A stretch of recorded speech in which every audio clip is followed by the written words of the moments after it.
हरी नमस्कार। वैजापूर तालुक्यातील तमाम शेतकऱ्यांना या ठिकाणी विनंती आहे का गेल्या 8 दिवसापासून तालुक्यामध्ये मोठ्या प्रमाणामध्ये त्या ठिकाणी पाऊस चालू झालेला आहे आणि त्यातल्या त्यात नारंगी सारंगी हा प्रकल्प जवळजवळ 80-85% त्या ठिकाणी भरलेला आहे आणि म्हणून आज नारंगी सारंगी मधून विसर्ग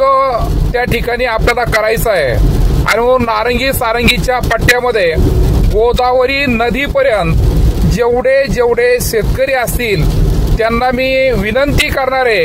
की या भागामध्ये जर काही आपले कांदा चाळीचे भाग असतील किंवा आणखीन काही जर आपलं जर त्या ठिकाणी नारंगी सारंगीच्या नदीमध्ये असेल तर आपण त्वरित त्या ठिकाणी काढून घ्यावं। एक सतर्क म्हणून त्या ठिकाणी आपल्याला विनंती करतोय का नारंगी सारंगीच्या गेट मधून त्या ठिकाणी आपल्याला पाणी सोडायचं आहे आणि म्हणून दत्तवाडी असतील, दत्तनगर असेल, कावेरी मंदिर असेल, डवाळा, खंबाळा, भौर, गोयगाव, हिंगोनी, कांगोनी, पुरणगाव या सर्वांनी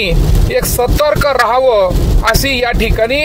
आपल्याला विनंती करतोय। जय हिंद, जय महाराष्ट्र।